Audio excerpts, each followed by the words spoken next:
C'est un grand honneur de recevoir M. Pierre Parisot-Legos.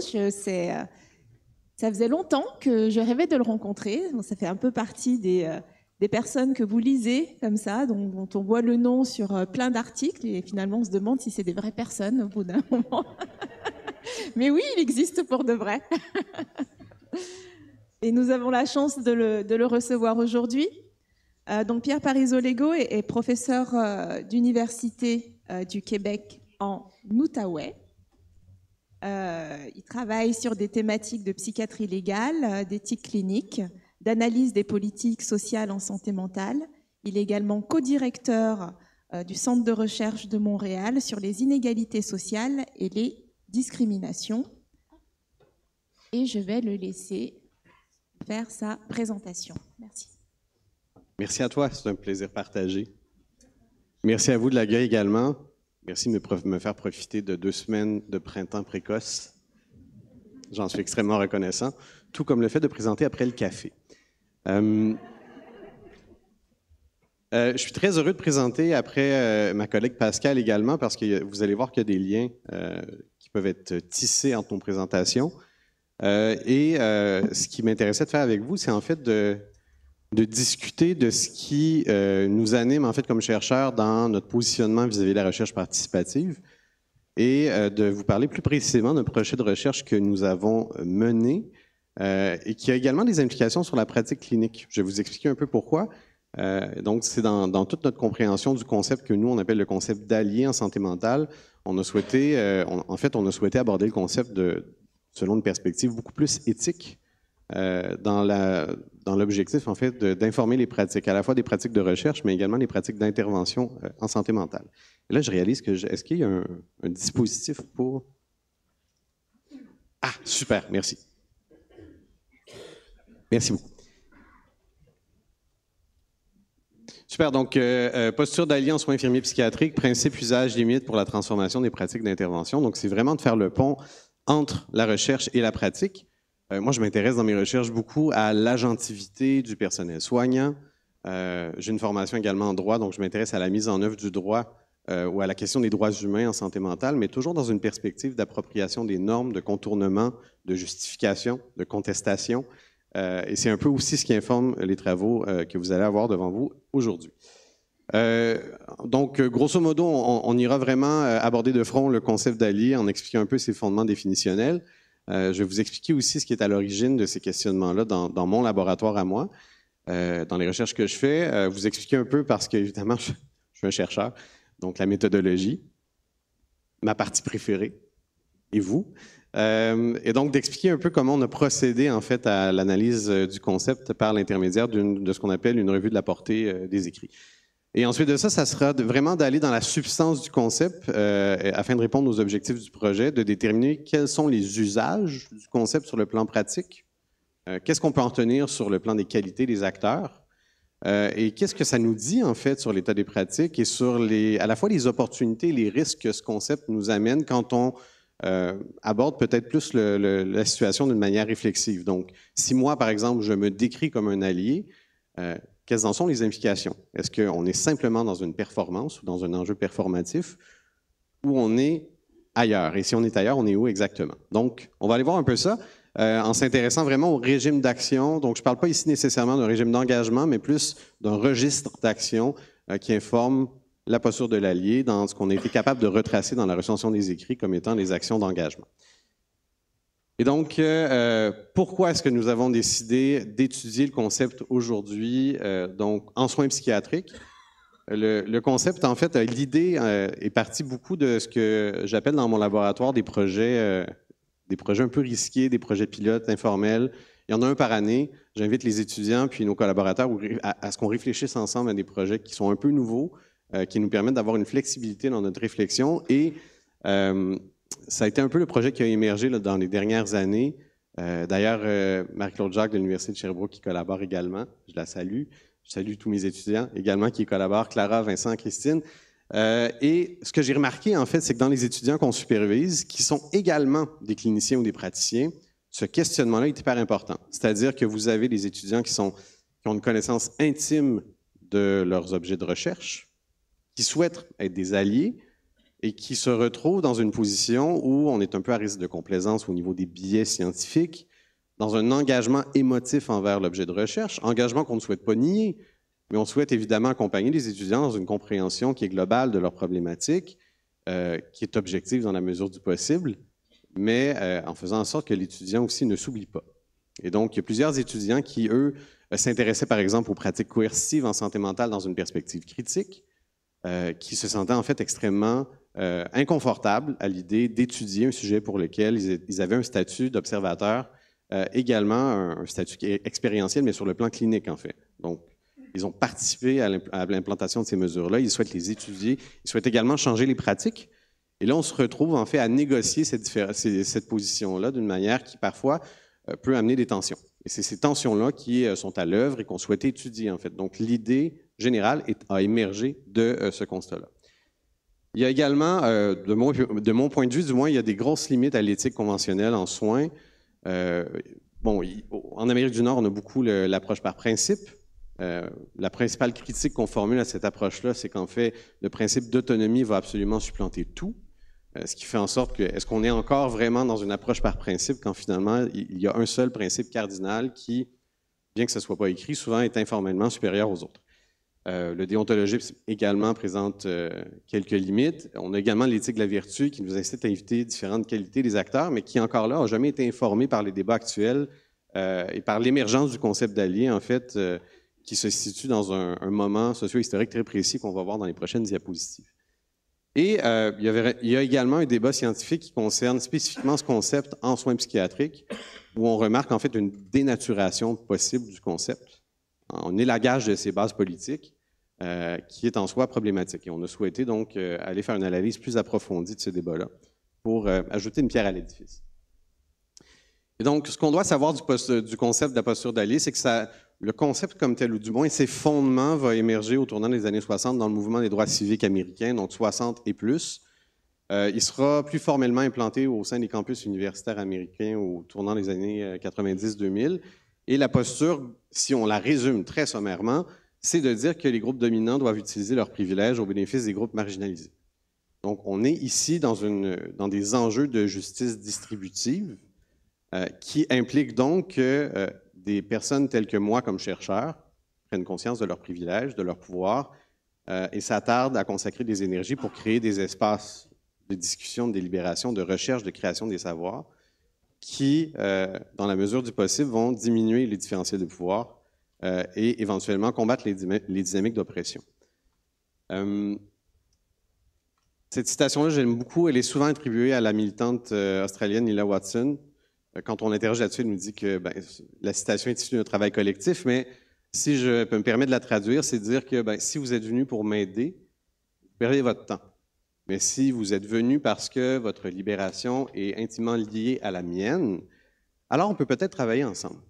Je vous invite à prendre un moment pour réfléchir à ce que cette citation-là implique dans votre travail également, puisqu'elle résonne avec le caractère bienveillant des pratiques de soins, avec d'une certaine manière aussi le fameux principe d'advocacy qui reproduit des rapports de domination également qui sont quand même bien documentés et qui met de l'avant également la dynamique de reconnaissance qui caractérise la profession de soignant, dans le caractère invisible des soins que l'on offre, dans les stratégies qui sont mises en place pour faire en sorte que cette reconnaissance-là soit plus effective.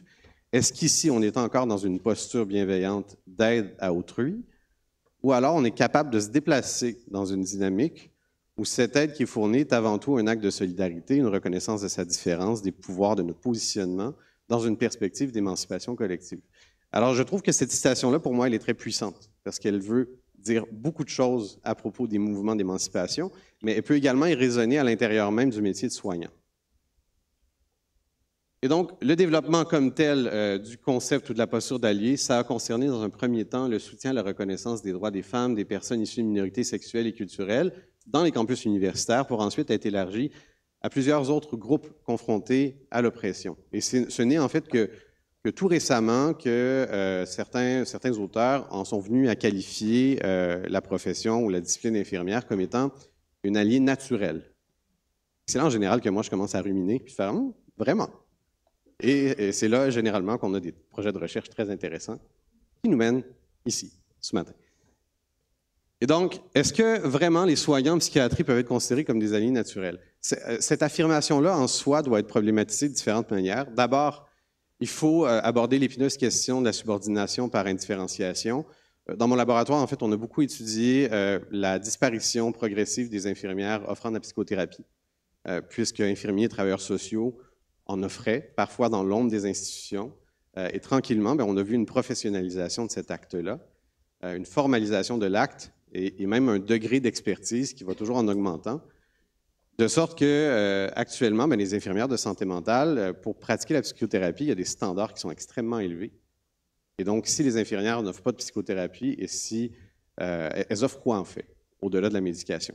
Donc, ce projet-là, qui fait d'ailleurs l'objet d'un article publié sur la pratique infirmière en santé mentale et l'ordre négocié des professions, nous permet aussi d'aborder la dynamique de reconnaissance de la pratique infirmière en santé mentale, de ses enjeux également au niveau de la sociologie des professions, plus particulièrement, et de sa relation surtout, souvent assumée, très souvent ambiguë, avec le paradigme biomédical. Tout simplement parce que si on prend une lentille de dynamique de reconnaissance, on voit que historiquement, la pratique infirmière a vu sa reconnaissance augmenter du moment où elle s'est rattachée au paradigme biomédical. Il y aura un éditorial ici, mais la pratique infirmière avancée, ou du moins nous, la pratique IPS au Québec, on parle avant tout d'actes médicaux délégués. Et ça, c'est un très bon exemple des luttes pour la reconnaissance dans la profession qui amènent des avantages sur le court terme en termes d'autonomie professionnelle, mais à terme, sur le plus moyen et long terme, on voit que finalement, on atteint rapidement un plafond de verre parce qu'on est toujours lié à un domaine, à une discipline qui n'a jamais été totalement la nôtre. La question qui s'amène naturellement, c'est est-ce qu'on doit nécessairement s'isoler, développer notre propre langage dans une optique où on est toujours forcé à collaborer et que cette collaboration également, sur la base d'un langage commun, est extrêmement importante. Et c'est là où, en étudiant le concept d'allié, on est venu tenter de trouver certaines réponses, de se dire, bon, s'il y a un enjeu de reconnaissance qui finalement cantonne la profession infirmière dans les savoirs dominants, c'est que nécessairement, il y a une forme de contribution aussi aux dynamiques de pression. Il y a une place pour le concept d'allié, mais est-ce que nécessairement, on peut dire, sans poser la question, est-ce que les infirmières sont des alliés nécessairement naturels ou il s'agit plutôt d'une identité, d'une pratique qui est développée par la force de la socialisation professionnelle? Et donc, pour moi, cette question-là, elle est extrêmement importante. Les soignants, en fait, s'intègrent dans des hiérarchies professionnelles. Elles sont confrontées à des attentes institutionnelles et des exigences, des injonctions de conformité, si on peut dire, qui, de plus en plus, du moins c'est le cas pour nous, cherchent à confiner les soignants dans un rôle assez technique, assez déterminé, moins relationnel. Et ça, encore là, ça amène des réflexions hyper intéressantes, ça amène de l'eau au moulin. On dit ça ici, de l'eau au moulin, oui? D'accord, c'est bon. Des petits doutes comme ça, des fois. Et donc, globalement, ce que cette lutte pour la reconnaissance implique, c'est que les soignants, dans un souci de reconnaissance, vont souvent se rattacher, en fait, et même participer, se rattacher au savoir dominant et donc puiser dans les systèmes de pression pour finalement asseoir leur pratique. Ici, ce n'est pas un jugement moral que je fais, c'est simplement un constat des faits. Et en fait, l'allié comme tel est un allié qui souvent va jouer à l'intérieur des murs du système. Donc, ce n'est pas de dire qu'on ne devrait pas se rattacher à ces savoirs-là, c'est plutôt de poser de la question des possibilités d'action que ça implique. Et donc, se prétendre un allié naturel, pour moi, ça revient plutôt, dans les constats d'analyse, ça revient plutôt à masquer en fait cette position-là qui est très problématique, plutôt que de chercher à l'intégrer, à la comprendre, à l'observer.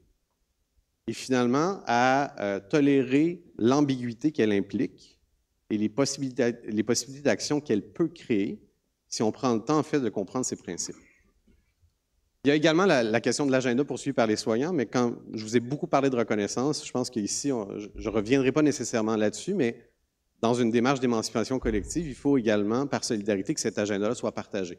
Pourquoi devient-on allié? Quelle est notre motivation?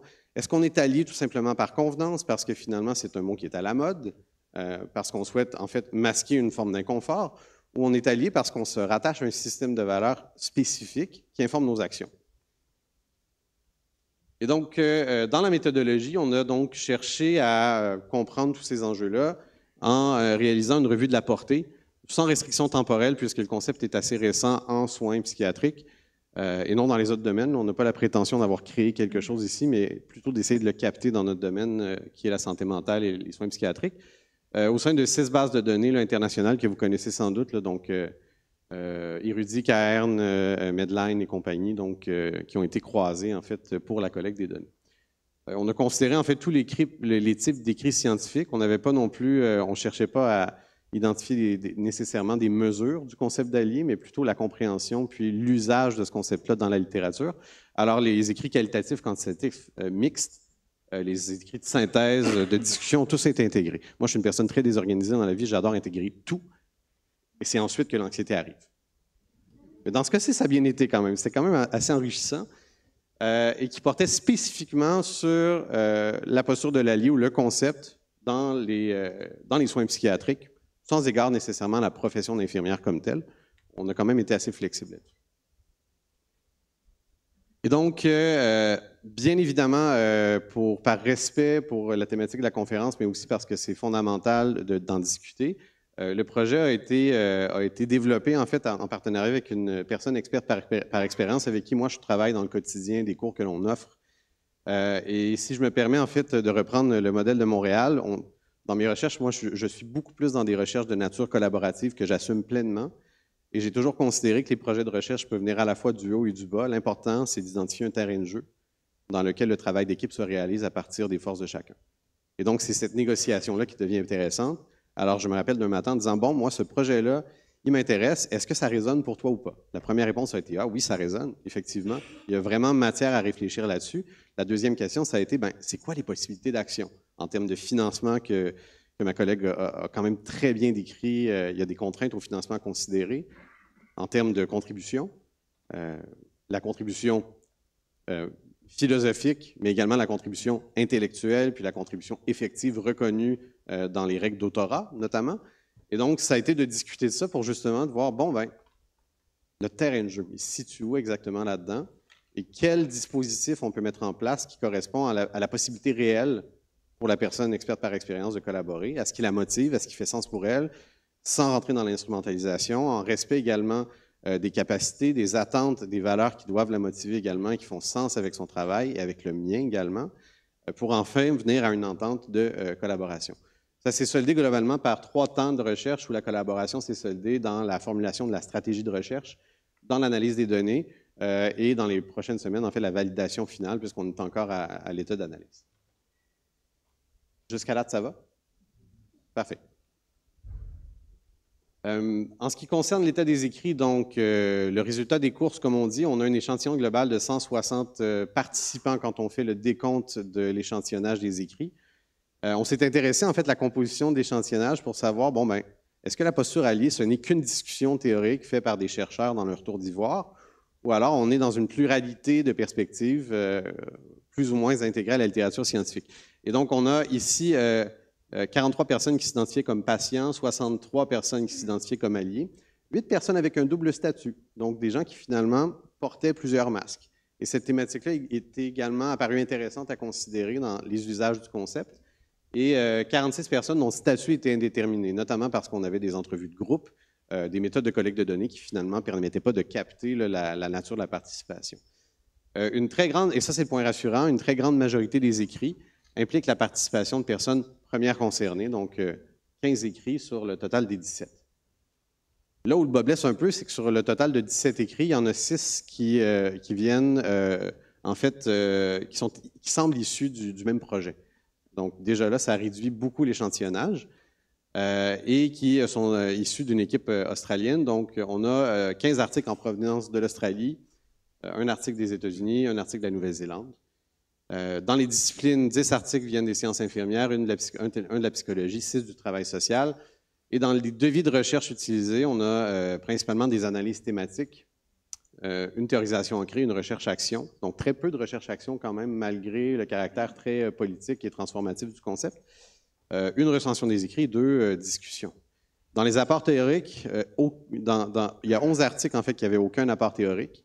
Et je vous dirais que dans l'analyse de la portée, là où il semble y avoir un travail supplémentaire à faire, c'est évidemment dans la méthodologie, puis dans l'apport théorique que les articles nous proposent pour bien interpréter le phénomène. Il y avait quand même des articles qui étaient issus de la théorie sociale critique ou de la justice sociale, et dans le cas des États-Unis également, des pratiques anti-oppressives. On a également ajouté à ça des éditos et des commentaires, puisque du moment qu'on publie sur la posture alliée, en général, ça vient avec plusieurs gens qui réagissent, qui commentent, et donc un débat scientifique hyper intéressant à considérer. Donc, on a inclus ces commentaires-là à l'intérieur de la recension. Si on en vient maintenant aux résultats, j'ai essayé d'y aller de la manière la plus imagée possible pour éviter d'être trop technique.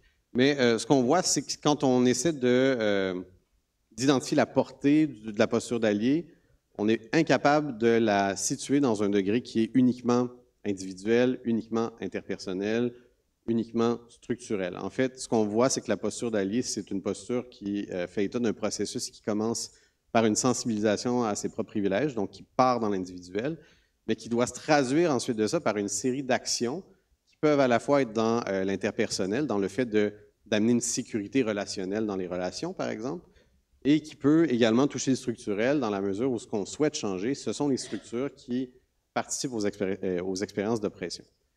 Et donc, on suppose que certaines personnes vont rester plus dans une posture individuelle et de franchir le pas dans une posture qui est plus interpersonnelle va demander un geste ou une action d'approche supplémentaire, comme également dans la dimension structurelle.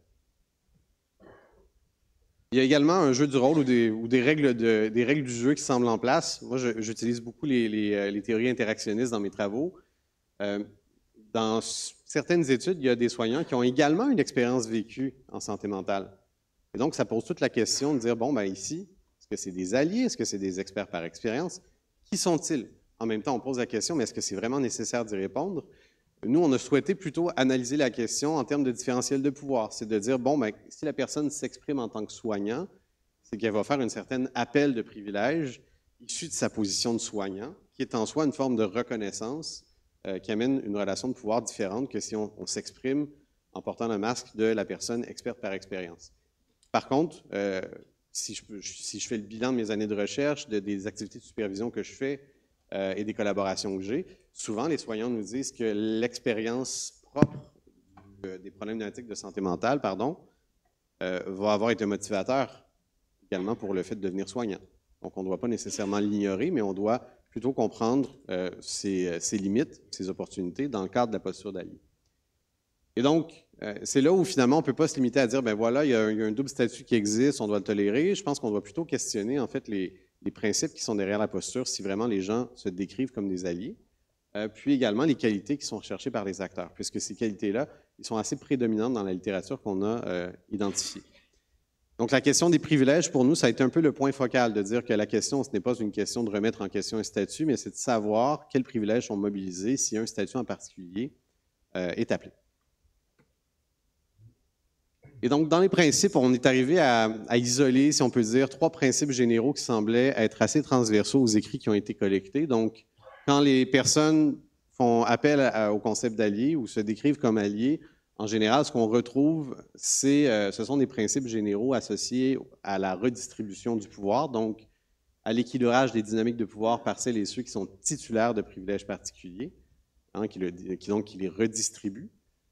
On a également un acte de solidarité, donc une alliance productive, des tensions productives également pour lutter contre les dynamiques d'oppression. Et là, peut-être que certains d'entre vous se poseront la question, ah, ça veut dire que l'allié est systématiquement un activiste? Peut-être pas. Mais il y a certainement une forme de solidarité à avoir du fait de la reconnaissance principale de sa différence et de ce qui peut nous unir également. Donc, le principe de solidarité est fondamental. On verra la question de l'activiste un peu plus tard, par contre. La question n'est pas aussi claire qu'elle y paraît. C'est d'ailleurs une des limites du concept d'allié par plusieurs groupes militants. Et finalement, il y a la question de l'humilité épistémique. Il y a un participant d'ailleurs qui parlait du concept de justice épistémique. Ce qu'on a rapidement constaté dans les écrits, c'est que la posture d'allié est une posture imparfaite, inconfortable, qui amène son lot de questionnement. Et quand on a cherché à savoir ce qui se passait derrière tout ça, ce ressenti-là, ben, on voit que ça exige des personnes qui souhaitent incarner cette posture, d'avoir une forme d'humilité par rapport au savoir qu'ils ont acquis par la force de la socialisation professionnelle, quand on s'adresse aux soignants, par exemple. Je ne sais pas pour le contexte présent, chez nous, on est socialisé beaucoup par le DSM-5 TR.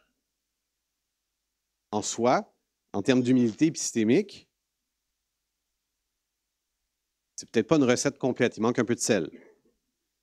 Donc, cette humilité-là devient importante pour prendre ce pas de recul-là, de se dire, ben voilà, je sais des choses, ces savoirs-là, ils me permettent d'intervenir, mais est-ce qu'ils sont complets?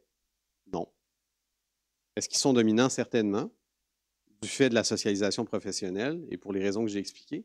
Et donc, c'est de reconnaître qu'il y a des limites intellectuelles puis que la connaissance, en fait, c'est un processus d'interprétation entre différentes formes de savoir, des savoirs par expérience, des savoirs ordinaires pour en référer à Foucault, profanes, des savoirs dominants également. Donc, ce brassage des savoirs-là devient important, mais nous inscrit également dans la reconnaissance de l'interprétation de ces savoirs-là par les personnes qui finalement en font usage ou qui les incarnent dans la mesure où ils les vivent. Donc, 3 principes qui semblent assez transversaux pour bien comprendre cette posture-là. Et comme vous le voyez, s'il y en a parmi vous qui enseignent, ça a des implications directes, en fait, sur la façon dont on forme, sur la façon dont on conçoit notre pratique pour ceux qui ont une pratique clinique ou même la façon dont on gère les problèmes pour ceux qui sont plus dans la gestion des problèmes. Et c'est là que ça informe la pratique, en fait, au-delà du simple projet de recherche. Dans les qualités des agents maintenant, je vous ai parlé un peu d'éthique de la vertu. Je n'aurais pas la prétention de dire qu'on est ici dans une éthique de la vertu au sens classique, mais on a quand même été en mesure de retracer différentes qualités à l'intérieur du projet et de les différencier pour ensuite les établir. Il s'agit ici d'une proposition. Je n'ai jamais la prétention que ce qu'on produit dans mon laboratoire a effet de vérité, mais c'est du moins ce qu'on constate en fait dans la littérature qu'on a recensée. Donc, la réflexivité, donc la capacité de réfléchir sur ses propres actions et ses propres préjugés, c'est un des concepts en fait qui était le plus récurrent à la fois dans les écrits recensés, mais aussi dans les discussions qu'on a eues en équipe et la réflexivité que nous-mêmes on a dû avoir dans le projet. L'authenticité, donc exprimer de la sincérité dans ses valeurs et ses engagements, était également une qualité qui était souvent recherchée. Donc, qu'est-ce qu'on souhaite en fait? Est-ce qu'on souhaite avoir des alliés de convenance, des alliés stratégiques, des alliés opportunistes, ou on souhaite avoir des gens en qui on peut faire confiance et qui vraiment expriment une forme de solidarité dans l'authenticité de l'action? Et donc, ce concept-là semblait déterminant en fait pour dresser les contours de la posture. De l'ouverture, donc être réceptif vis-à-vis de différents savoirs, dont les savoirs expérientiels. Ici, on réfère directement en fait à une des conséquences de l'humilité épistémique, hein, de cette ouverture-là. De l'intégrité, donc agir de manière conforme à l'éthique avec rigueur, indépendance et honnêteté. Et la proactivité, donc anticiper et agir sur les besoins avant qu'ils ne surviennent. La proactivité a émergé un peu tardivement dans le processus, mais nous est apparue extrêmement importante parce que l'une des critiques qui est souvent formulée au concept, c'est que les gens se décrivent alliés. Point. Vous savez, moi, je suis un très bon allié. Mais encore. Et ce que plusieurs auteurs nous indiquaient, en fait, c'est que les attentes envers un allié, c'est que la performance se traduise dans des actions concrètes également. On ne peut pas s'en tenir qu'à la description et on ne peut pas non plus attendre patiemment qu'un besoin se présente pour ensuite de ça y répondre comme un sauveur. Je réfère à la citation du début. On s'attend donc à ce qu'il y ait une forme de proactivité, que l'allié aille au-devant des problèmes, ait un intérêt qui est honnête, sincère envers les problématiques vécues, sans nécessairement toujours agir dans l'urgence ou parce qu'elles sont finalement exprimées. Donc, cette proactivité-là, qui était l'anticipation et l'action sur les besoins avant qu'ils ne surviennent, dans la mesure où il y a des injustices épistémiques et que certaines personnes vivent des injustices herméneutiques, la proactivité devenait en fait un des moteurs de l'action. Maintenant, dans le régime d'action, encore ici, on s'est amusé en fait à dresser le régime d'action ou la mise en action qui implique la posture. Il y a avant tout l'écoute, donc comprendre attentivement les besoins et les préoccupations d'autrui. Ici, on dit souvent, on tente d'écouter pour comprendre et non d'écouter pour répondre. Donc, cette compréhension-là nous apparaissait extrêmement utile. Ce qui est également intéressant, et je pense que ça a été nommé aussi dans la présentation précédente, c'est que la prise de risque faisait partie du régime d'action aussi. On s'attend des alliés, ou du moins dans l'idéal, la posture, que l'allié soit disposé à prendre des risques, puisque cette posture-là n'est pas une posture qui est sécuritaire en soi. Elle exige vraiment un pas de recul et parfois même une forme de désaffiliation du groupe dominant pour mieux comprendre les enjeux des groupes qui finalement sont eux-mêmes dans une lutte pour la reconnaissance. Donc, la prise de risque ici a souvent été nommée. C'est-à-dire que les alliés sont les personnes qui finalement vont également changer le système de l'intérieur et ça vient des fois avec beaucoup d'hermétisme, d'incertitude, des réactions adversariales. Et on suppose qu'en fait, l'allié qui est titulaire de privilèges peut facilement combattre ces réactions adversariales, ou du moins beaucoup plus facilement le faire que des gens qui ne sont pas titulaires de ces privilèges-là. d'où cette forme de redistribution du pouvoir également, puis de mise en action. La persuasion, donc convaincre efficacement les individus et influencer les structures. Je crois que la présentation de ma collègue Pascal a très bien résumé la persuasion, tant dans les objectifs de financement, de précarité, de la situation de précarité qui peut être vécue également. La persuasion, c'est ça en fait. C'est d'être en mesure de convaincre des personnes qui finalement ne sont peut-être pas autant sensibilisées aux enjeux que les alliés sont, de changer leur mode d'action pour créer des nouveaux espaces de dialogue, de discussion et éventuellement de création des savoirs. Il y a également donc des pratiques anti-oppressives qui ont beaucoup émergé du mouvement nord-américain, donc tenir compte des différentiels de pouvoir, de l'équité et également de la sécurité des relations. Donc ici, on atteint vraiment la dimension interpersonnelle de la posture de l'allié et également la différence essentielle, et je pense que ça implique directement le rôle de soignant, la différence qu'on trace entre la représentation et l'auto-représentation, ou ce qu'on nomme en anglais l'advocacy puis le self-advocacy. Alors encore là, on peut se maintenir dans une posture d'advocacy, mais je vous pose la question ouvertement, est-ce qu'on n'est pas en train de reproduire ici des dynamiques de pouvoir où on parle pour les gens? Et c'est là où la distinction, parce que parfois c'est nécessaire, bien évidemment, mais dans d'autres situations, le besoin et la demande, c'est plutôt que les gens puissent s'exprimer par eux-mêmes. Et encore là, on en revient à la nécessité de créer des espaces beaucoup plus que de parler pour les gens. Et donc, il y a cette distinction fine, mais essentielle, entre les pratiques de représentation des intérêts des usagers et les pratiques qui vont favoriser en fait leur auto-représentation. Et cette distinction-là semble également tracer une distinction conceptuelle énorme entre une vision assez limitée de l'advocacy et le concept d'allié en tant que tel. Et donc ici, la question de l'opportunisme doit également être posée. Est-ce qu'on est dans l'opportunisme, de la proactivité ou de l'activisme? La question est ouverte, en fait. Il y a plusieurs écrits qui estiment que l'activisme peut être dans le régime d'action de l'allié, peut se traduire par des actions qui sont subversives, surtout lorsque les injustices sont importantes. Est-ce que c'est le seul régime d'action? Dans le constat que nous, on a fait des écrits, il semble que ce ne soit pas nécessairement le cas. L'activisme est une voie de passage, mais pour les raisons que j'ai expliquées précédemment, comme l'allié est quelqu'un qui finalement est dans le système, comme il utilise des mécanismes de persuasion, parfois, le mécanisme de persuasion va être le levier utilisé pour créer cette ouverture-là, pour sécuriser ces espaces-là, plutôt que de l'activisme comme tel. Ce ne sont donc pas des actions qui sont antagonistes ou mutuellement exclusives, ce sont des actions qui peuvent être complémentaires et qui sont toujours ajustées selon les circonstances. Donc oui, il y a une forme d'opportunisme dans la mesure où on doit être au fait de ces opportunités-là de créer de nouveaux espaces. Est-ce que l'activisme comme tel est la seule voie? Non. Et c'est d'ailleurs une des critiques que les auteurs vont formuler à propos du concept d'allié, c'est que le concept va éventuellement manquer de mordant. Et donc, parce qu'il ne se solde pas toujours par des actions transformatives. Déjà, 5 minutes, d'accord. Bon, malgré tout, certaines situations exigent des actions plus directes aussi, puis j'imagine que vous avez connu ces situations-là également. On évolue dans des systèmes de santé qui sont parfois turbulents, voire conflictuels. Quand ces situations-là arrivent, bien, effectivement, la mise en action peut aller vraiment au-delà de la persuasion ou de l'effacement de l'allié à des fins stratégiques. Et donc, si on se permet d'imager le régime d'action, on voit que finalement, on commence par l'éducation, la prise de conscience de ses propres privilèges, le fait que, finalement, je sais des choses, mais je ne sais pas tout.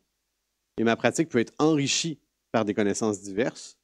Et à titre de soignant, j'ai des privilèges qu'il est possible de redistribuer. Donc, plusieurs écrits réfèrent à cette dynamique-là, en fait, entre l'éducation, donc ce mouvement individuel qui permet à la personne cette prise de conscience-là, l'autonomisation, évidemment, parce que les alliés doivent s'éduquer par eux-mêmes, développer les capacités de le faire. Et ça, on le voit beaucoup, par exemple, dans le concept de fatigue de recherche, dans le mouvement, en fait, participatif. On voit qu'il y a des populations qui sont très sollicitées par la recherche pour éduquer les gens. Et on répond à ça, que finalement, des fois, ça crée une fatigue parce que les sollicitations, elles sont nombreuses. Et parfois, ce qu'on va demander, c'est aux alliés de s'éduquer par eux-mêmes, de développer la littératie suffisante pour aller chercher la bonne information, identifier les sources également qui peuvent les informer, puis finalement, amplifier leurs actions. Et ensuite de ça, la connexion semble également quelque chose d'important, c'est-à-dire que les alliés peuvent également faire équipe entre eux, et que ça, c'est en soi une source de motivation puis de changement. La conscience politique en est une autre, et finalement, la mise en action, et encore là, la mise en action, elle n'est pas déterminée. Une mise en action est déterminée. qui parfois se passent par la persuasion, d'autres fois par de l'activisme, etc., etc. Et donc, il y a également des études qui se sont intéressées à la motivation. Et ça, je trouvais ça hyper intéressant de dire, parfait, si on se base plus sur un postulat de psychologie sociale, qu'est-ce qui motive une personne à devenir un allié? Il y a des auteurs hyper intéressants qui nous donnent certaines pistes de réflexion. Il y a une étude, c'est la dernière que je cite, là, je ne veux pas la débattre, mais Radk et Al, en 2020, qui ont catégorisé la motivation selon 4 composantes. Il y aurait une motivation externe, donc c'est vraiment une motivation vers le fait de soutenir des groupes désavantagés en portant une attention à leurs demandes. Je privilégie toujours le terme demande que besoin, mais ce sera peut-être l'objet d'une autre présentation plus long. Je sais que le dîner arrive. Et quand on essaie d'identifier les émotions, les valeurs et la psychodynamique derrière, en fait, la motivation externe, on voit que c'est beaucoup, en fait, l'empathie, mais également la colère envers les injustices qui va être un motivateur et une identification moindre au groupe dominant. Donc, encore une fois, un pas de recul pour se désidentifier du groupe dominant puis se rapprocher des autres types de groupes plus marginalisés. Une motivation interne, donc soutenir les groupes désavantagés à la condition qu'on maintienne la dominance de son propre groupe. Donc là, il y a une motivation interne de dire oui, on peut être des alliés, mais ce n'est pas n'importe quelle condition et certainement pas si moi je perds un peu de pouvoir, si je le résume très sommairement. Donc ici, on a une motivation qui est beaucoup associée à la culpabilité comme émotion, puis à la crainte également donc de perdre ce pouvoir-là. Vous avez également des motivations éthiques sur la base de la violation de principes moraux qui, bien qu'ils sont situés, donc spécifiques à des situations, sont non spécifiques à un groupe en particulier. Donc, les motivations morales sont souvent associées, par exemple, au fait de ne pas faire de tort, mais on peut appliquer ces motivations-là à différents enjeux, allant des enjeux de santé mentale aux enjeux environnementaux. Donc, c'est une motivation qui est vraiment associée à des principes moraux que possède la personne sans nécessairement être très spécifique à un groupe en particulier. Et finalement, il y a la motivation personnelle qui est orientée vers la gratification personnelle, puis l'ouverture à des nouvelles opportunités. Et les auteurs parlent ici, en fait, de la fierté associée au fait de se décrire allié et à une certaine forme d'individualisme aussi. Donc, quand les auteurs essaient de qualifier tout ça, évidemment, ici, on évite les réponses toutes faites de dire, ben voilà, il y a une forme de motivation qui est mieux que l'autre. On voit par contre que la motivation qui correspond plus à l'idéal du concept serait plus la motivation externe. Et donc, dans les enjeux, et j'arrive à la fin de la présentation, ce qu'on a vu de la limite du concept dans l'analyse apportée, c'est qu'il y a des enjeux de définition consensuelle. En fait, de chercher à définir la posture d'allié, c'est en soi une entreprise très difficile. Et on ne souhaiterait pas non plus la définir et contribuer nous-mêmes à un processus de réappropriation. Donc, il faut tolérer, encore une fois, une forme d'ambiguïté. L'instrumentalisation des fins politiques ou personnelles. Donc, encore une fois, et il y a beaucoup de critiques du concept de rétablissement, par exemple, qui font un peu le parallèle. Le concept de rétablissement, dans certains cas, il est critiqué parce qu'il a été un peu dénaturé de ses principes et utilisé dans plein de contextes en s'éloignant tranquillement de ses principes de base. Et on craint, en fait, que la posture de l'allié subisse un peu le même processus. La dépolitisation, donc l'évacuation des fondements politiques, parce qu'elle a émergé dans un contexte politique important. Et ce contexte-là est important à prendre en compte aussi en santé mentale dans les luttes pour la reconnaissance. Et la conception plus individualiste, donc qui est axée sur les pratiques individuelles plutôt que collectives. Ah non, je n'avais pas fini. Ah, mais il m'en reste 2. Parfait. Je suis désolé. Et donc, en fait, c'est pour conclure. Cette fois-ci, c'est vrai. C'est simplement un rappel, en fait. Nous, c'est un peu la ligne directrice qui caractérise notre expérience du projet, mais qui a également été la motivation pour initier le projet, c'est que l'inconfort, c'est au cœur de l'expérience de l'allié. Tout simplement parce que si on cherche à définir un allié, l'allié va toujours être défini par autrui. Et non, l'allié ne se définira pas lui-même. C'est les autres personnes qui en arrivent à déterminer si la personne est un allié ou non. Ils font ce jugement-là à propos de la personne. Donc, je vous laisse imaginer, dans le contexte d'un projet de recherche étudiant, à quel point ça peut être déstabilisant aussi. Et à quel point ces questions-là, en même temps, sont extrêmement riches pour la pratique. Donc, est-ce qu'il suffit de s'affirmer allié? Non. L'existence de l'allié, elle est précaire, elle est contextuelle. Et un allié, donc non seulement un allié est inconfortable, mais l'allié va être également parfaitement imparfait. Il ne pourra pas être parfait dans toutes les situations. Et je pense que de reconnaître ça, c'est également de reconnaître ses limites, de dire, ben voilà, moi j'ai essayé. J'ai fait preuve de diligence raisonnable, ça n'a pas fonctionné ou ça a amené des tensions, des conflits, bien, on doit apprendre de ces conflits-là et accepter cette imperfection-là qui est associée notamment à l'humilité épistémique dont on doit faire preuve. Donc, l'expérience des alliés, c'est avant tout une expérience de doute, d'effacement, d'inconfort, puis le degré de confort des alliés, et ça, c'est l'étude de Gordon ici qui nous dit, plus on pratique la posture d'allié, heureusement, plus le confort augmente. Donc, il suffit de la pratiquer pour ensuite de ça, tranquillement, s'en approprier les fondements. Je vais tenir ma promesse. Je vais arrêter ici. C'est la dernière diapositive. Merci. Merci beaucoup.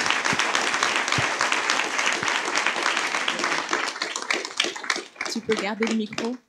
Merci pour cette présentation qui vient vraiment réinterroger à tous notre posture de soignants, de cliniciens, de chercheurs aussi. Et moi, j'ai même envie de dire, en tant que femme noire, la place même dans la société, ça vient interroger cette posture de façon générale en politique et dans la société dans laquelle on vit. On a le temps de prendre une question.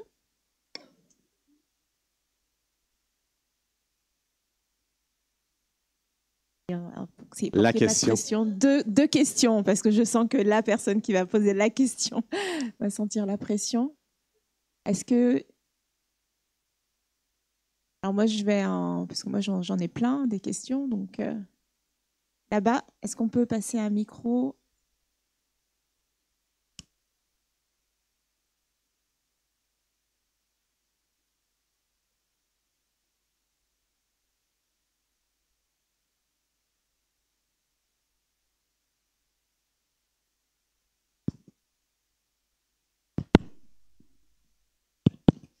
Merci beaucoup pour la présentation.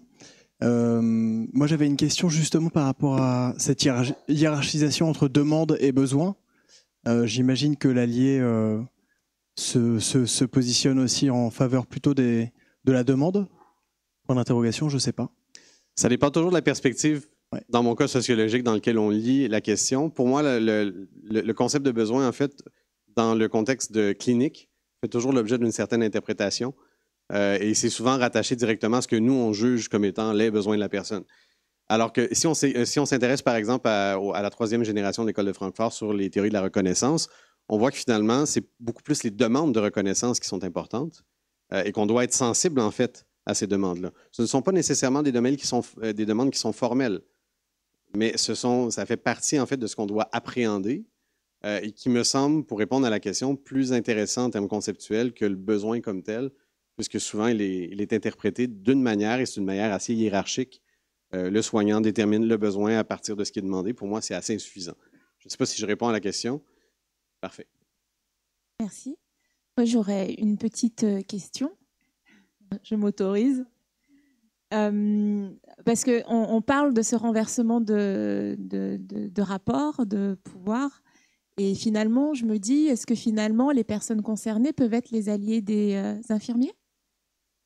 Dans une perspective de renversement, absolument, parce que je pense que, et moi je l'ai souvent constaté, le doute, il est important, sans nécessairement créer un fardeau trop large non plus. Je pense qu'effectivement, cette alliance-là, elle est mutuellement productive.